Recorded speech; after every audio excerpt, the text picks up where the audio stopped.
ጤና ይስጥልኝ አድማጮቻችን እንደምን አላችሁ እንደምን ሰነበታችሁ ግርማ ካሳ ነኝ ይህ ዋሜራ ነው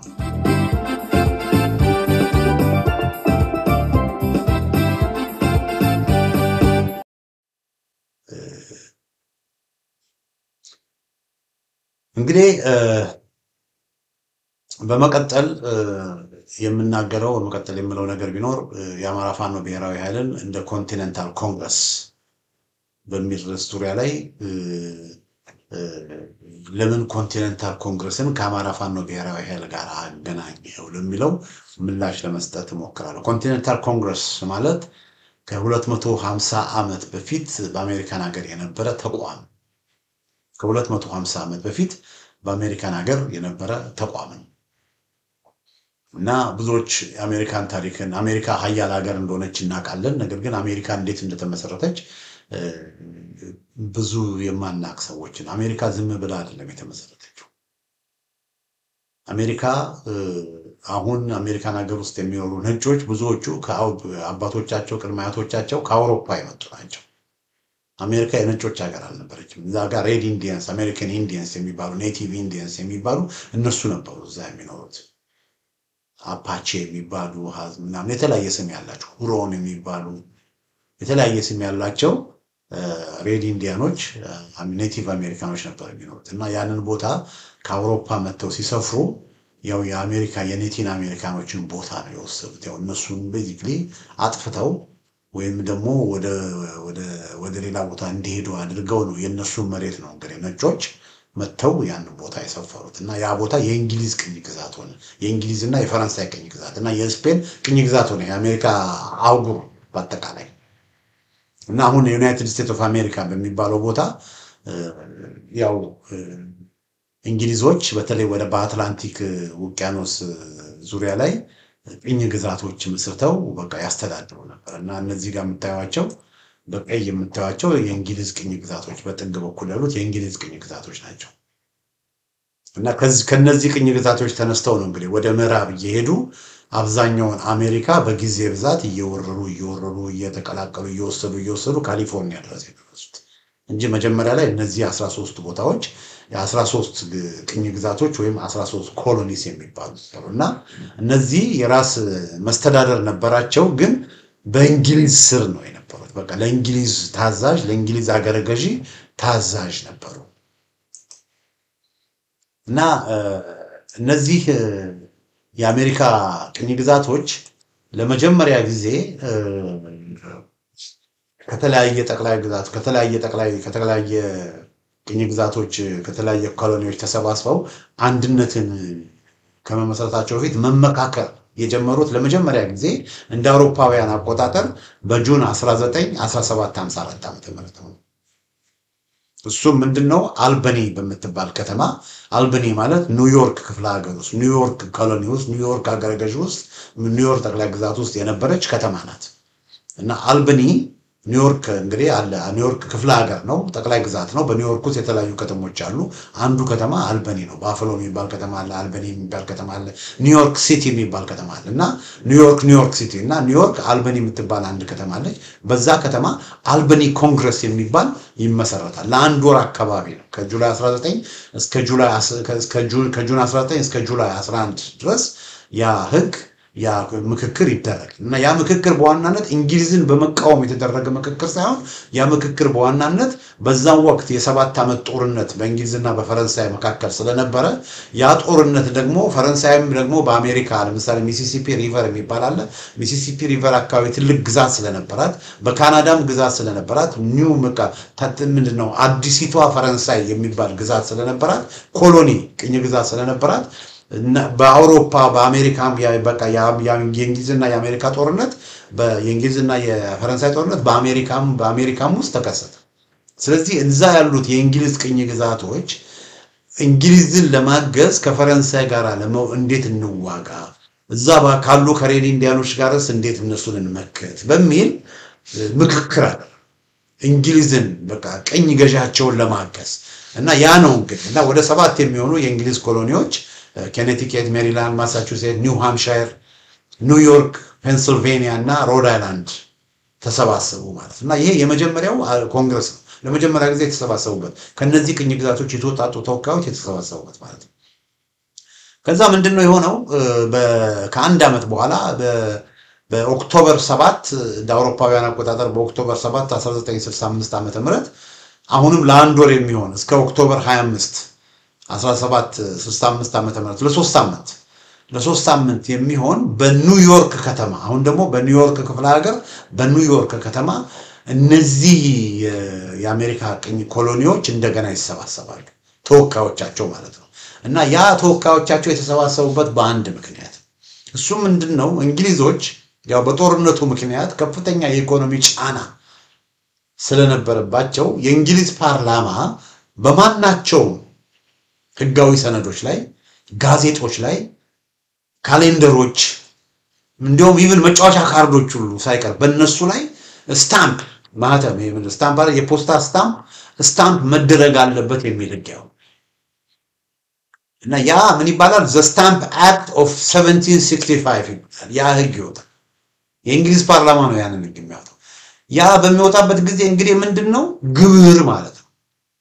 በቃ በማንኛውም በቃ በጋዜጦች ላይ በሁሉ ነገር ላይ በቃ ስታምፕ መደረግ ማለት በቃ ስታምፕ መደረግ ምንድነው የፖስታ ስታምፕ መደረግ ማለት ምንድነው ፖስታ ላይ የሚለጠፈው አይደለ በአማርኛ ምን እንደሆነ ስሙ ጠፋኝ ይቀርባልኩኝ እና ይሄ ስታምፕ እሱ መደረግ አለበት በሚል ያ ግብር በቃ ስለሆነ ያንን ግብር አሜሪካን ሀገር ያሉ ኮሎኒዎች ይቀው እና 9 ኮሎኒዎች ከ9 ቅኝ ግዛቶች የተወጣጡ ተወካዮች ስታምፕ ኮንግረስ የሚባል ኒውዮርክ ከተማ ላይ ይመሰራል። ለሁለት ቀን ለሶስት ሳምንት ይሰበሰባሉ ማለት ነው። ይሄም ደግሞ የመጀመሪያው ስብስብ ከተለያየ ቦታ የተወጣጡ ተወካዮች እና ለመጀመሪያ ጊዜ እንግዲህ የእንግሊዝን መንግስት በመቃወም ነው። የእንግሊዝን መንግስት በመቃወም ታማኝነታቸው ለእንግሊዝ እንደቀጠለ አሁንም ንጉስ ወይ ክብር ባዮች ነበር። ንጉስ ጆርጅ ሶስተኛ ነበር በዛን ጊዜ በእንግሊዝ የነበረው እና እነዚህ 9 ተወካዮች ማሳቹሴትስ ሮድ አይላንድ ቦስተን ከተማ ያለበት ማሳቹሴትስ ሮድ አይላንድ ኬኔቲኬት ኒውዮርክ ኒው ጀርሲ ፔንሲልቬኒያ ዴላዌር እና ሜሪላንድ እንደዚሁም ሳውዝ ካሮላይና ያካተቱት እና እነዚህ 9 ሌሎቹ አልመጡ። አያችሁን ጋር ተመልከቱ እንዲህ አይነት ንቅናቄ የተቃውሞ ንቅናቄ ሲመጣ ሁሉም አልተባበሩ መጀመሪያ ሌሎቹ አልመጡ።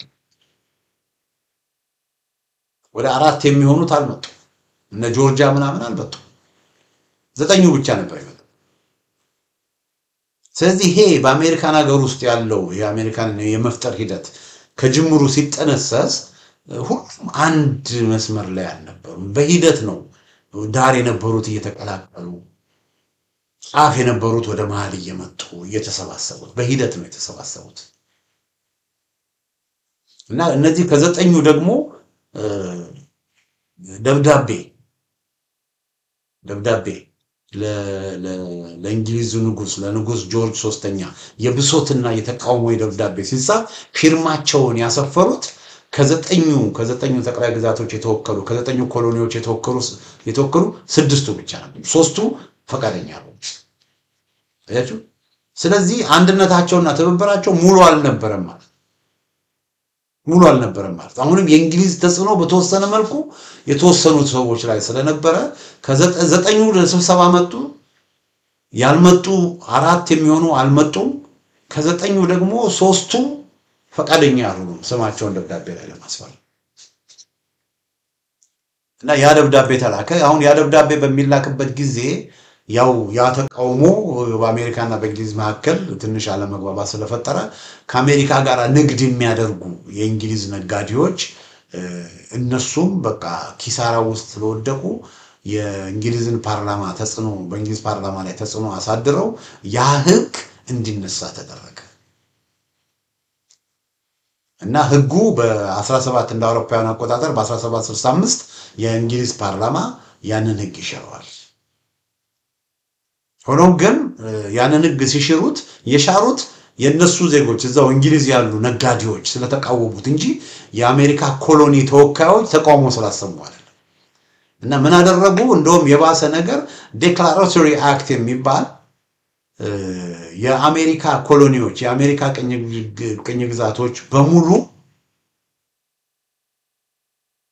በእነሱ ላይ ስልጣን ያለው የእንግሊዝ ፓርላማ ነው እና የእንግሊዝ ፓርላማ በማናቸውም ጊዜ አሳሪ የሆነ ባይንዲንግ የሆነ ህግ ማውጣት ይችላል የሚል ዴክላራቶሪ አክት የሚል ህግ ይሆናል። ስለዚህ ቤዚክሊ ስልጣን የላችሁ በእኛ ስር ናችሁ እናንተ ምን ማድረግ እንዳለባችሁ ህግ የምናወጣላችሁ እኛ ነን የሚል ህግ ነው እንግዲህ እንግሊዞች ያወጡት።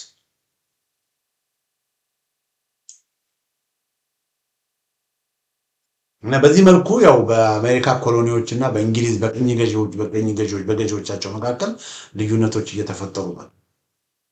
እና ይሄ ሙሉ በሚያደርጉበት ጊዜ ተመልከቱ ጉባኤ መስርተው በምክክር ነው ይሄን ነገር የሚያደርጉ። ከዛ ምን ሆነ በጣም የሚገርማችሁ ስለ ሻሂ ፖለቲካ የሻሂ ፖለቲካ ነው ያለው ዘ ቲ ፓርቲ የሚባል የቲ ፓርቲ የሚባል የቦስተን ቲ ፓርቲ የሚባል የፔንሲልቬኒያ ፊላዴልፊያ ቲ ፓርቲ የሚባሉ መቼም የአሜሪካን ፖለቲካ የምታውቁ የአሜሪካን ታሪክ የምታውቁ ታውቃላችሁ ብዬ አውቃለሁ። ግን ለማታውቁት ትንሽ ገለጻ ላድርግ በዚህ ጉዳይ ላይ። የቲ ፓርቲ የሚባለው ምንድነው? የእንግሊዝ መንግስት የእንግሊዝ ፓርላማ እንግዲህ የእንግሊዝ ፓርላማ ህግ ያወጣል።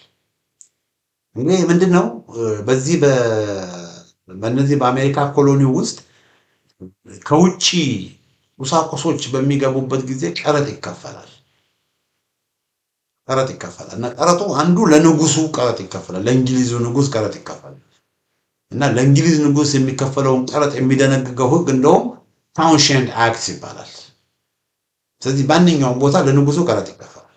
አሁን ከንጉሱ ቀጥሎ እንደገና ለአካባቢው መንግስትም ቀረጥ ይከፈላል። ለከተሞች ቀረጥ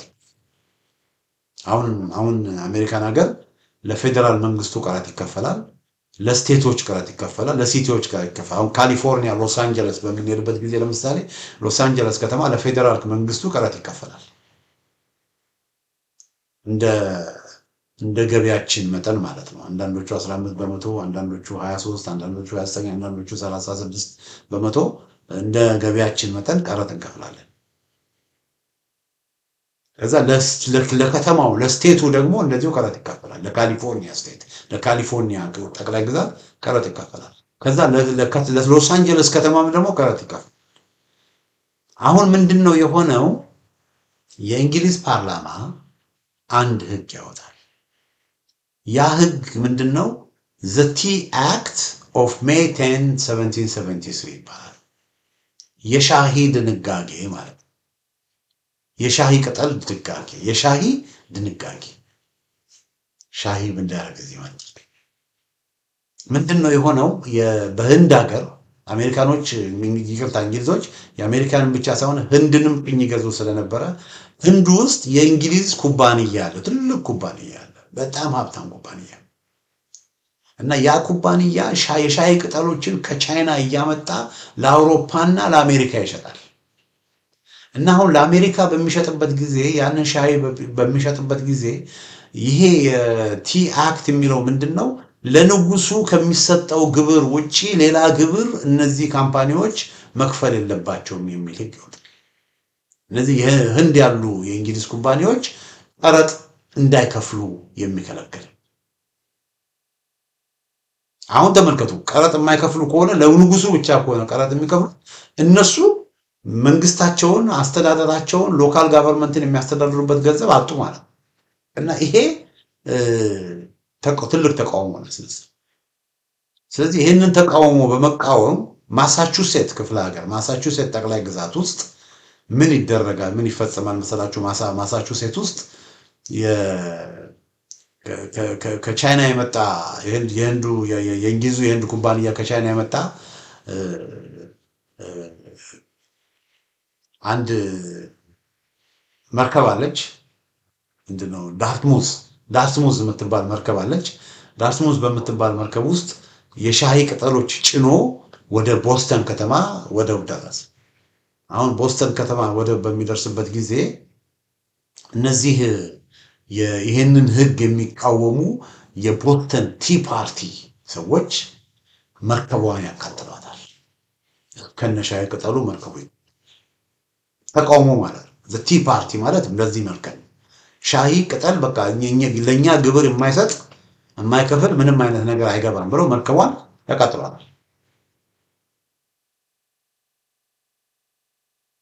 እንግዲህ ይሄ ወደ ዲሴምበር 16 17 73 ዓመተ ምህረት ማለት ነው። እና ይሄ በሚሆንበት ጊዜ የእንግሊዝ አገረ ገዢ በዛ በማሳቹሴት ያለው የእንግሊዝ አገረ ገዢ ድርጊቱን ሂደት ትሪዝን ብሎ ያወግዘዋል። እና እንደገና ከጥቂት ቀናት በኋላ በተመሳሳይ ሁኔታ የፎሊ የምትባል መርከብም እንደዚሁ ሻይ ቅጠል ጭና ስትመጣ የፊላዴልፊያ የቦስተን የፊላዴልፊያ ቲ ፓርቲ ሰዎች መርከቧን ይቆጣጠራሉ። እንደ ቦስተን ቲ ፓርቲዎች መርከቧን አላቃጠሏትም።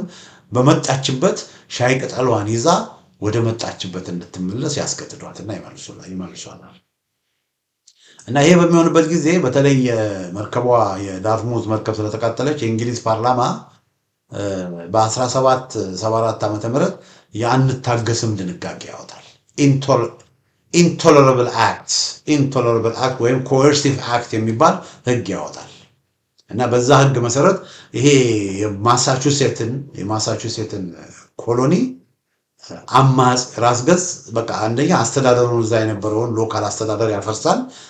ልክ በአማራ ክልል የአማራ ልዩ ኃይልን በጀብደኝነት እንዳፈረሱት ማለት ነው እንዲፈርስ ያደርጋሉ። ከዛ ማሳች ምንድነው እንዲፈርስ ካደረጉ በኋላ ምንድነው የሚያደርጉት? የማሳቹሴትን በቃ ወንጀለኛ ሀገር ወንጀለኛ ስቴት በቃ አማጺ ስቴት ተብሎ በማሳቹሴት ላይ ጦርነት ይታወጃል። እና ምንድነው የሆነው?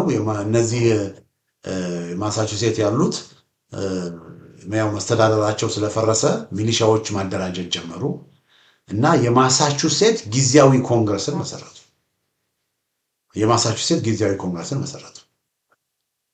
እና ይሄ ኮንግረስ በማሳቹሴት ውስጥ እንደዚህ አይነት እንቅስቃሴ ሲደረግ ሌሎቹ ኮሎኒዎችም ተመልከቱ እንግዲህ ሌሎቹ ኮሎኒዎች አንድ ላይ ሆነው የመጀመሪያውን ኮንቲኔንታል ኮንግረስ ደግሞ መሰረቱ። እንግዲህ የአልበኒ ኮንግረስ ብያቸዋለሁ፣ የስታምፕ ኮንግረስ ብያቸዋለሁ። አሁን የምንድነው የመጀመሪያው የኮንቲኔንታል ኮንግረስ ይመሰረታል።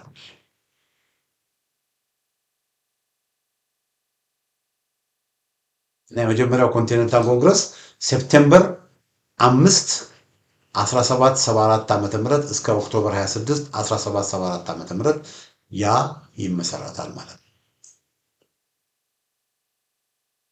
እና የመጀመሪያው ኮንቲኔንታል ኮንግረስ የእንግሊዝ ዕቃዎችን ቦይኮት የሚያደርግ የሳፎክ ሪዞልቭስ የሚባል ወይንም ደግሞ የሳፎክ ውሳኔ የሚባል በሴፕቴምበር 17 1774 ዓመተ ምህረት ያጸድቃል። እንግዲህ በእንግሊዝ እንት ላይ ቦይኮት ተጀመረ ማለት ነው። ማሳቹሴት ብቻ ሳይሆን ሌሎች ስቴቶችም ተቀላቀሉ።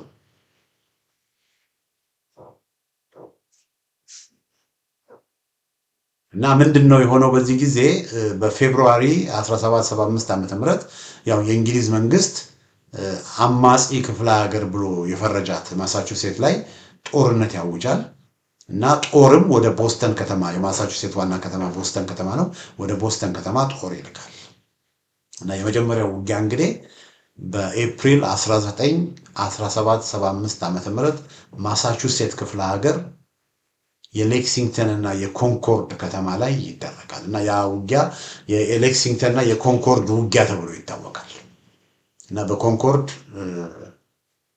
በተደረገው ውጊያ በወቅቱ የነበሩ ሰነዶች እንደሚገልጹት በዛ አካባቢ የነበሩ የአማጽያን ወይ ማሳቹሴት አማጽያን ዲፖዎች መሳሪያ ዲፖዎች በሙሉ ይቃጠላሉ፣ ከባባድ መሳሪያዎቻቸው በሙሉ ይወድማሉ። ነገር ግን እንግሊዞች እዛ መቆየት አልቻሉም። ስለዚህ የአሜሪካ አማጽያን እንግሊዞችን ገፍተው ቦስተን ከተማ ላይ ብቻ እንዲወሰኑ ያደርጓቸዋል። እና በዚህ መልኩ ጦርነቱ ይጀምራል ማለት ነው። አሁን ይሄ በሚሆንበት ጊዜ የመጀመሪያውን ኮንቲኔንታል ኮንግረስ ይመራ የነበረው ማን ነው? መጀመሪያ ኮንቲኔንታል ኮንግረስ ይመራ የነበረው ፔተር ራንዶልፍ ይባላል። ከቨርጂኒያ የመጣ ተወካይ ነበር። እና ይሄ እንግዲህ ከሴፕቴምበር 5 1774 ዓመተ ምህረት እስከ ኦክቶበር 26 1774 ዓመተ ምህረት ለአንድ ወር ተኩል ገደማ ነው እንግዲህ የመጀመሪያው ኮንቲኔንታል ኮንግረስ የነበረው። እና በዛ መካከል እንግሊዞች በማሳቹሴት ላይ ጦርነት አውጀው በማሳቹሴት የመጀመሪያው ጦርነት ይጀምራል። የመጀመሪያው ጦርነት ሲጀመር ሌሎቹ አንድ ላይ እንደገና ተሰባስበው ሁለተኛው ኮንቲኔንታል ኮንግረስ ደግሞ ሜይ 10 በ1775 ዓመተ ምህረት ይመሰረት። እና ይሄ ሁለተኛው ኮንቲኔንታል ኮንግረስ ሲመሰረት በርካታ እዛ ውስጥ ያሉ ከ13ቱ ኮሎኒዎች የተወጣጡ ተወካዮች ተገኝተው ነው እንግዲህ ይሄ ሁለተኛውን ኮንቲኔንታል ኮንግረስ የመሰረቱት። እንግዲህ እዚህ ጋር ልብ የምትሉኝ አሜሪካ አሁንም በእንግሊዝ ስር ናት ያለችው። እና አሜሪካኖች እዚህ ኮሎኒ ውስጥ ያሉ አሜሪካኖች ለነጻነታቸው ለፍትህ እየታገሉ መጀመሪያ ላይ መድሎ እንዲቆም ፍትህ እንዲኖር ነበር ሲጠይቁት የነበረው። ከዛ ምን ማድረግ ጀምሮ በእንግሊዝ ፓርላማ ውስጥ ተወካይ እንዲኖራቸው መጠየቅ ጀመሩ። እሱንም አይሆንም ተባሉ። እና እንግሊዝን ለመቃወም የንጉሱን አንፈልግም ለማለት ፍላጎት አልነበራቸው። ፍላጎት አለ ለንጉሱ ለእንግሊዙ ንጉስ ታማኝ ነበሩ። ግን የእንግሊዝ መንግስት የእንግሊዝ ንጉስ እና ፓርላማው ግን በጣም ያኔ ለእላ ኃያላን ስለነበሩ አሮገንት ስለነበሩ ሊሰሙ አልቻሉ።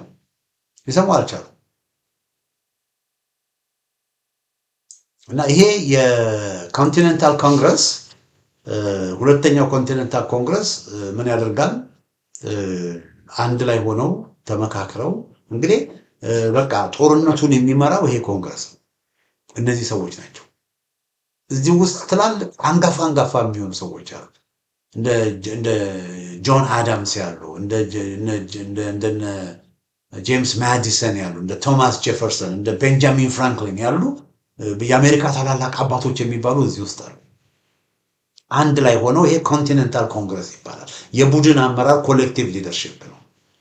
እነዚህ ምን አላቸው? እነዚህ ሰብሳቢያን ናቸው። ስብሰባውን የሚመራ ሰብሳቢያን ናቸው። ዱላ ይዞ አንተ ተናገር የሚል ሰብሳቢ ያላቸው ስብሰባውን ሞዴሬት የሚያደርግ ሰብሳቢ ያላቸው። ያ ሰብሳቢው ግን ከሌሎቹ እኩል ድምጽ ነው ያለው። አምባገነን ወይ መሪ ወይ ፕሬዚደንት አይደለም። በቃ ሰብሳቢ ነው። እና የመጀመሪያው ኮንቲኔንታል ኮንግረስ ሰብሳቢ የነበረው ከቨርጂኒያ የመጣው ፔተር ራንዶልፍ ነበረ። በኋላ ሁለተኛው ኮንግረስም ሲኖር ፔተር ራንዶልፍ የሁለተኛው ኮንቲኔንታል ኮንግረስ ሰብሳቢ ሆኖ ቀጠለ ማለት ነው። ከዛ ጸሐፊው ደግሞ ሳሙኤል ሃኒንግተን ጸሐፊ ሆኖ ቀጠለ። ከዛ በኋላ እነ ጆን ሃንኮክም የኮንቲኔንታል ኮንግረስ መሪ ሆነው ሰብሳቢ ሆነው ቀጠሉ። እና የግሩፕ ሊደርሺፕ ነው። ከሁሉም ተወካዮች ተወጣጣው ነው በጋራ የሚወስኑት። እና አሁን ምን አደረጉ? ከእንግሊዝ ጋር ጦርነት ውስጥ ስለገቡ የግዴታ እነዚህ 13ቱንም ኃይሎች በአንድ ላይ ማስተባበር ስለሚያስፈልግ በተናጥል የሚዋጉ ከሆነ እንደሚመቱ ስላወቁ ሁሉንም የ13ቱ ኮሎኒ ውስጥ ያሉ ሚሊሻዎችንም ታጣቂዎችንም በአንድ ላይ የሚመራ የጦር አዛዥ ኮማንደር ይሰይማል። አያችሁ? ስለዚህ ኮማንደሩ በኮንቲኔንታል ኮንግረሱ የተሰየመ ተጠሪነቱ ለኮንቲኔንታል ኮንግረሱ ለዚህ ለቡድን አመራር የሆነ ኮማንደር ነውና ጀነራል ጆርጅ ዋሽንግተንን ኮማንደር አድርጎ ሾማሉ። በኋላ ጆርጅ ዋሽንግተን የመጀመሪያው ፕሬዝዳንት ሆነ። ዋሽንግተን ዲሲ የሚለው ስም የመጣው ከሱ ነው ማለት ነው። መጀመሪያ ላይ ግን በጦርነቱ ጊዜ ግን ሙሉ ስልጣን የነበረው ማን ነው? ይሄ ተቋም ኮንቲኔንታል ኮንግረሱ የቡድን አመራር ኮሌክቲቭ ሊደርሺፕ ጆርጅ ዋሽንግተንን ወታደራዊ አዛዥ አድርገው ሲሾሙ እንደገና ደግሞ ያው ከእንግሊዝ ጋር ሲዋጉ ትጥቅ ያስፈልጋል፣ ከባባድ መሳሪያ ያስፈልጋል። በዛን ጊዜ እንግሊዝ በጣም የላቀች ስለሆነች ከእንግሊዝ ቀጥሎ ሌላ ሊያግዛቸው የሚችል ሀገር ፈረንሳይ ስለነበረች ቤንጃሚን ፍራንክሊን ትልቅ ዲፕሎማት ሆኖ ከፈረንሳይ ድጋፍ እንዲያሰባስብ ይላል። የፈረንሳይ አምባሳደር ሆኖ በፓሪስ ፈረንሳዮች ለአሜሪካ የነጻነት ታጋዮች ድጋፍ እንዲያደርጉ ማግባባት ይጀምራል። ያንን ተከትሎ ፈረንሳዮች አሜሪካኖች ከእንግሊዝ ጋር በሚያደርጉት ጦርነት ፈረንሳዮች ለአሜሪካኖች ከፍተኛ ወታደራዊ ድጋፍ አደረጉ። ኒውዮርክ ሲቲ ዙግዜ ኒውዮርክ ሲቲ ሲባል አንድ እንደዚህ ችቦ ይዛ እንደዚህ ያለች ሐውልት አለች። ሌዲ ሊበርቲ ትባላለች። የነጻነት ሴት ማለት ነው። ሐውልት ናት። ልክ ስታንተን አይላንድ ይባላል ኒውዮርክ ከተማ ውስጥ በትልቁ በቃ ኒውዮርክ ከተማ ሲገባ እሷን የማያይ ሰው የለም። እና እቺ ሌዲ ሊበርቲ ፈረንሳዮች ናቸው ሰርተው ለአሜሪካ እንደገጸ በረከት የሰጡት። እና ያቺን ሌዲ ሊበርቲ በመናይበት ጊዜ ፈረንሳዮችን ነው አስተዋውሰው ማለት እና በዚህ መልኩ ይሄንን እንዲሰራ የተመደበው ማን ነው? ይሄንን እንዲሰራ የተመደበው ጃን ፍራንክሊን እና በሙያቸው እንደበቃቱ ኃላፊነቶች ይሰጣሉ። ለኃላፊነቶቹ ይሰራል ማለት ነው። ያ ሰው በዚህ ኮሚቴ፣ በዚህ ኮንግረስ፣ በዚህ ኮንቲኔንታል ኮንግረስ የተመደበለትን ስራ ይሰራል። እና በዚህ መልኩ ነው አሜሪካኖች ያሸነፉት። ትልቁን በዛም ወቅት አሜሪካ አሁን ሀያላን እንደሆነች ሞስኮ ራሽያ አሁን ሀያላን እንደሆነች በዛም ወቅት ሀያል ከሚባሉ ሀገሮች መካከል አንዷ እንግሊዝ ነበረች እና ያንን ሀያል የምትባለውን ሀገር የአሜሪካን አማጽያን የአሜሪካ አባቶች ያሸነፉት በዚህ መልኩ በመተባበር ነው። በቡድን አመራር ነው። በኮሌክቲቭ ሊደርሺፕ ነው። ከሁሉም ስቴቶች የተወጣጡ ተወካዮች ያሉበት ጠንካራ ተቋም በመመስረታቸው በተናጠል ቢሆን ነው ችግርና የአሜሪካ ኮንግረስ ኮንቲኔንታል ኮንግረስ አንድነትን፣ ሁለት ጥንካሬን፣ ሶስት ትብብርን፣ አራት ኮሌክቲቭ ሊደርሺፕን ነው እንግዲህ ያሳዩን ያለው እና በዚህ መልኩ ነገሮች ምን ይሆናል ማለት ነው። በዚህ መልኩ ድልን ይጎናጸፋል እና ኢትዮጵያ ውስጥም አድማጮቻችን ተመልካቾቻችን ኢትዮጵያ ውስጥም የፋኖ አደረጃጀቶች በተለይ የአማራ ፋኖ ብሔራዊ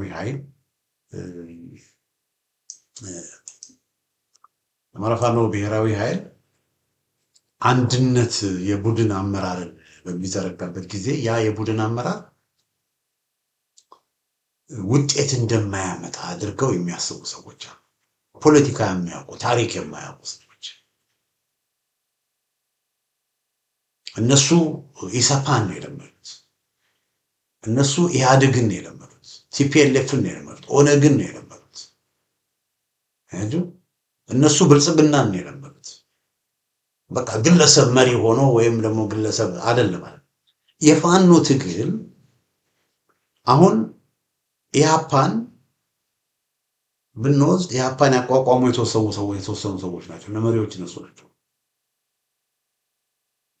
ደርግን ብንወስድ ደርግን የተወሰኑ ወታደሮች ነበሩ። በእነሱ ተገዳደሉና አንዱ አይሎ ወጡ፣ አንዱ መሪ ሆነ። መንግስቱ ኃይለማርያም እና ህወሓትንም ብትወስድ ህወሓት አንድ ድርጅት የተወሰኑ አመራሮች መተው ነው እነሱ ናቸው ከነሱ ውስጥ ነው አንድ ድርጅት ነው። ኦነግም እንደዚሁ ከተወሰኑ ሰዎች ነው አቋቁመውት ወደ ታች ወረደው። ከታች ከላይ ወደ ታች ነው የኦነግ አደረጃጀት፣ የህወሓት አደረጃጀት፣ የኢህአፓ አደረጃጀት ከላይ ወደ ታች ነው። የተወሰኑ ሰዎች ድርጅት ያቋቁማሉ። እነዛ ድርጅቶች ደግሞ አባላትን ይሰበስባሉ። የፋኖ አደረጃጀት እንደዛ አይደል። የፋኖ አደረጃጀት በፋኖ እየተደረገ ያለው ትግል በአሜሪካን ሀገር ሲደረግ ከነበረው ትግል ጋር የሚመሳሰል የፋኖ ትግል ህዝባዊ ትግል ነው። አሁን የፋኖ ትግል በጥላቻ ላይ የተመሰረተ ትግል አይደለም። አንድን ኃይል እንደ ጠላት አድርጎ በማየት በጥላቻ ላይ የተመሰረተ ትግል አይደለም። አንድን ሃይማኖት በመጥላት ላይ ወይም አንድን ብሔረሰብ በመጥላት ላይ ወይም አንድን ማህበረሰብ በመጥላት ላይ የተመሰረተ በስሜት መንጋን በመሰብሰብ ላይ የተመሰረተ ትግል አይደለም የፋኖ ትግል። ልክ አሜሪካኖችም የፋኖ ትግል በመሰረቱ ጸረ መንግስትም ትግል አለ፣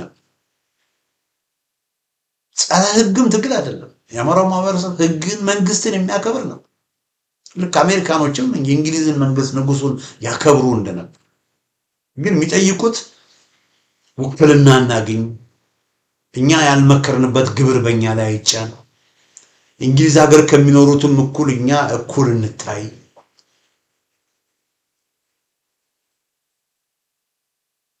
ግብር በእኛ ላይ ግፍና መከራ ይቁም፣ ፍትህ ይኑር፣ መብታችን ይከበር፣ ነፃነታችን ይከበር ነበር የሚጠይቁት። አይቱ የፍትህ የእኩልነት የክብር የዲግኒቲ ጥያቄ ነበር አሜሪካኖች የሚያነሱት ነበር።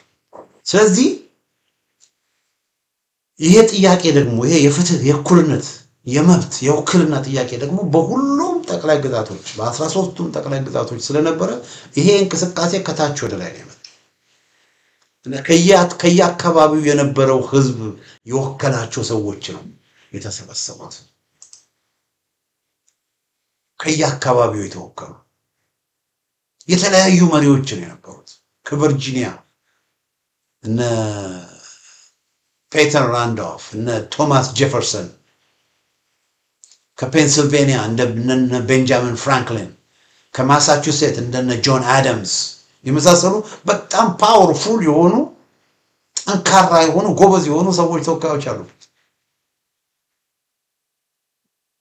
አንዱ አይሎ ሊወጣ አልቻለም። አያችሁ፣ አንዱ መሪ ሌላው ተከታይ ሊሆን አልቻለም። አንዱ ጠቅላይ ሌላው ተጠቅላይ ሊሆን አልቻለም። ስለዚህ ምንድነው ያደረጉት? የቡድን አመራር እና ፋኖችም ውስጥ በሸዋም ፋኖች ተነስተዋል፣ በጎጃምም ፋኖች፣ በጎንደርም በሁሉም ወረዳዎች ፋኖች ተነስተዋል። አሁን እነዚህ ፋኖች ናቸው ወደ ሻለቃ፣ ወደ ብርጌድ፣ ወደ ክፍለ ጦር፣ ወደ እዝ እያሉ የተሰባሰቡት እና ወደ እዝ እያሉ ከተሰባሰቡ በኋላ አሁን ምን ሆነ? በአብዛኛው ሁሉም ፋኖ ማለት ይቻላል አድማጮቻችን ተመልካቾቻችን በሁለት ድርጅት ውስጥ አለ። አንደኛው የአማራ ፋኖ ህዝባዊ ድርጅት ነው፣ እስክንድር ነጋ የሚመራው የአማራ ፋኖ ህዝባዊ ድርጅት። ሁለተኛው ደግሞ እንደ አሜሪካ ኮንቲኔንታል ኮንግረስ የቡድን አመራር ኮሌክቲቭ ሊደርሺፕ ያለው የአማራ ፋኖ ብሔራዊ ኃይል። አሁን የአማራ ፋኖ ብሔራዊ ኃይል ማን ነው መሪው ብትሉ ሰብሳቢ ይኖረዋል። ሰብሳቢውን ይፋ አላደረጉትም እንጂ ሰብሳቢ ይኖረዋል። ስብሰባ ሲሰባሰቡ ስብሰባውን የሚመራ ሰው አለ። ግን አብይ አህመድ የብልጽግና መሪ እንደሆነ፣ እስክንድር ነጋ የአፋሕድ መሪ እንደሆነው ግን ለብቻው ከሌላው ተለይቶ ከሌላው የበለጠ ስልጣን ያለው መሪ ግን አፋብኃ ውስጥ ያለ አፋብኃ ውስጥ ያለው ኮሌክቲቭ ሊደርሺፕ።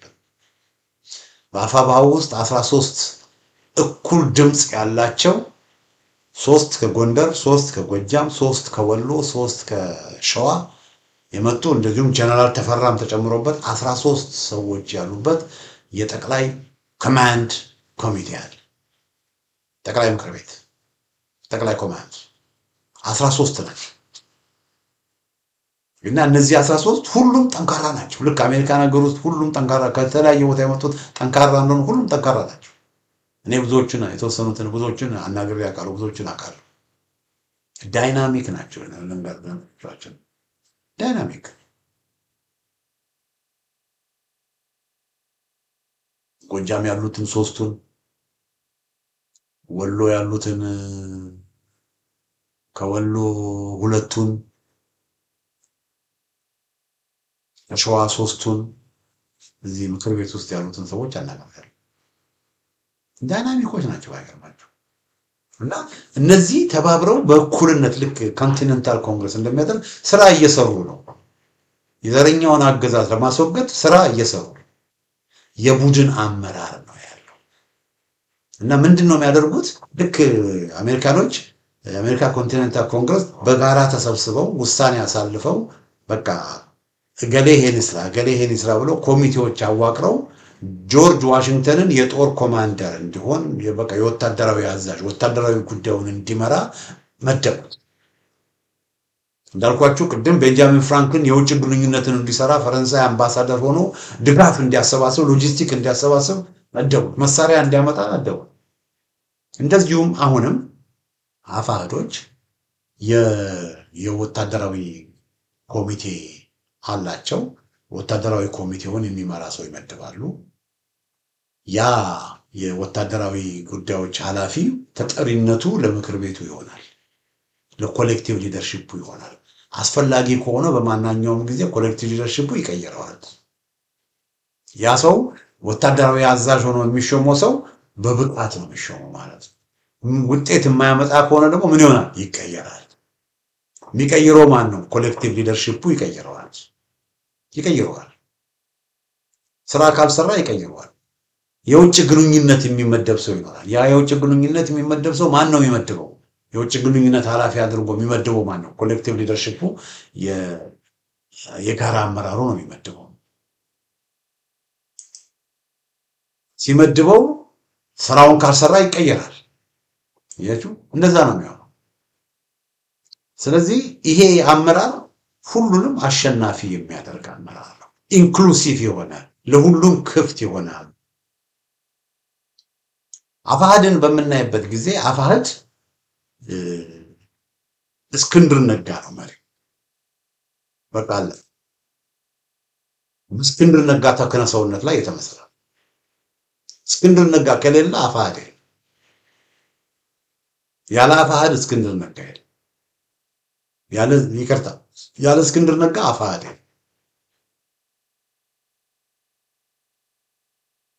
ስለዚህ ወደ አፋሕድ ሌሎች ፋኖች እንዲቀላቀሉ ከተፈለገ የእስክንድር ነጋን መሪነት መቀበል አለባቸው። በእስክንድር ነጋ ሊመሩ እንጂ የሚገቡት አፋሕድ ውስጥ ሊመሩ ወይም የመሪነት ሮል ሊጫወቱ አይደለም። አፋሕድ ውስጥ የሚገቡት አፋብኃ ጋር ግን ከመጣን አፋሕድ ውስጥ ያሉ ሰዎች ለምሳሌ አደረጃጀቶች እነ ሻለቃ መከታውና ሌሎች ወደ አፋብኃ እንዲገቡ ከተፈለገ ግን አፋብኃ ውስጥ የሚመጡት ሊመሩ ሳይሆን እነሱም አንዱ መሪ እንዲሆኑ ነው። ልዩነቱ ይሄ ነው። በዘመነ ካሴ ሊመሩ ወይም በምሬ ወዳጆ ሊመሩ አይደለም። እነሱም ከዘመነ ካሴና ከአርበኛ ዘመነ ካሴና ከዋርካው ምሬ ወዳጆ ከነ ኢንጂነር ደሳለኝ ከሌሎቹ ጋር አብረው አመራር ሆነው ልክ በአሜሪካ ኮንቲኔንታል ኮንግረስ እንዳየነው የአሜሪካንን የነጻነት ትግል ለውጤት ያደረሰ አመራር እንደሆነው የፋኖንም እንደዚሁ ለውጤት የሚያደርስ አመራር ለመመስረት የዛ የድሉም አካል ለመሆን ነው የሚመጡት። እነሱም ተሸናፊ የሚያደርግ ሳይሆን እነሱንም አሸናፊ የሚያደርግ አመራር ነው ይሄ ኮሌክቲቭ ሊደርሺፕ። በዚህ በኮሌክቲቭ ሊደርሺፕ ዘመነ ካሴ መሪ ነው፣ ምሬ ወዳጆ መሪ ነው፣ ደሳለኝ ሲያሽብ ሸዋ መሪ ነው፣ ሄኖክ መሪ ነው፣ ሻለቃ ሀብቴ መሪ ነው። እነዚህ ሁሉ መሪዎች ናቸው። የመሪዎች ስብስብ የሚመራው ማን ነው? የሚመራው ተቋሙ ነው። ስለዚህ ግለሰቦች መጡ ሄዱ፣ ግለሰቦች ተነሱ ተቀየሩ ከግለሰቦች ጋር የተገናኘ አይደለም። ለምን? ይሄ የፋኖ ትግል ነው። ስለዚህ ለፋኖ የሚመጥነው እንዲህ አይነት አደረጃጀት አደረጃጀት ከሸዋ መሪ ልሁን ካለ አንድ ሰው እኔ ልምራ ካለ ጎጃም ያለው ቀሬሎ ይችላል። ለምን ሁሉም እኛ ለምን የኛ ሰው ለምን አይመራም ይላል። ይሄ ደግሞ ተፈጥሯዊ ነው። ከኛ አካባቢ ለምን ሰው አይመረጥም ይላል። ይሄ ተፈጥሯዊ ነው። ስለዚህ እንዲያነቱ አመራር የፋኖን በቃ ከታች ወደ ላይ የመጣ አመራር ስለሆነ ለፋኖ የሚመጥን አመራር አይደለም። መሪ አንድ ሰው መሪ ሆኖ እንደፈለገ ያደርግም። ለፋኖ የሚመጥነው አመራር ኮሌክቲቭ ሊደርሺፕ ነው። አሜሪካን ሀገር ኢምፕሊመንት ያደረጉት ከ250 ዓመት በፊት ያንን ነው። ውጤት አስመዝግቦላቸዋል፣ ውጤት አሳይቷቸዋል። አድማጮቻችን ተመልካቾቻችን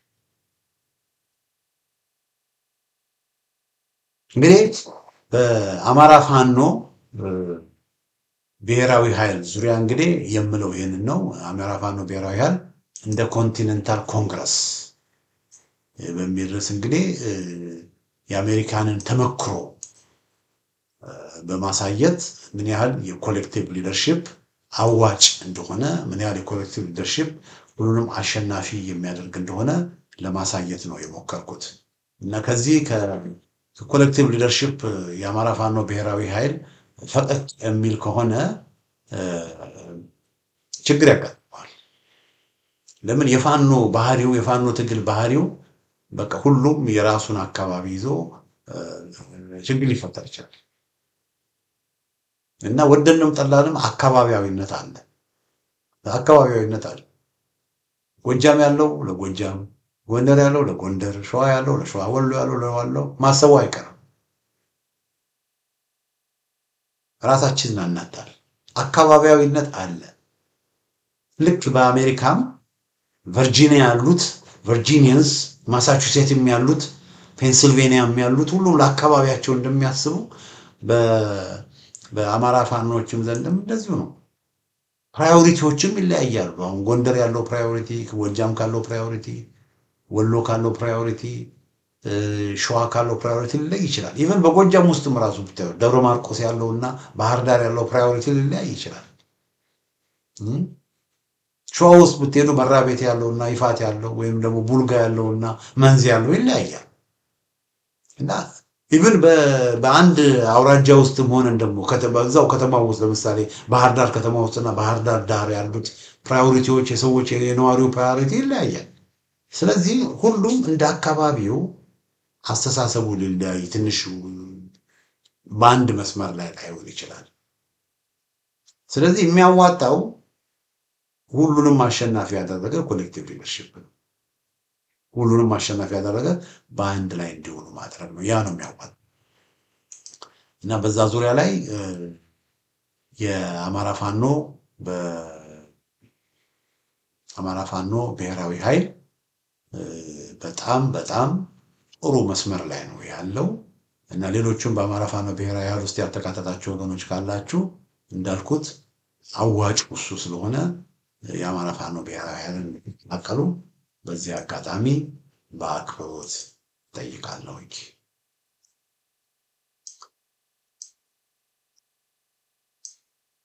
እንግዲህ አድማጮቻችን ተመልካቾቻችን አፋብኃ እንደ ኮንቲኔንታል ኮንግረስ በሚል ርዕስ ያዘጋጀው ዝግጅት ይመስላል በሌላ ጊዜ በተመሳሳይ ፕሮግራም እስክንገናኝ ደህና ሁኑ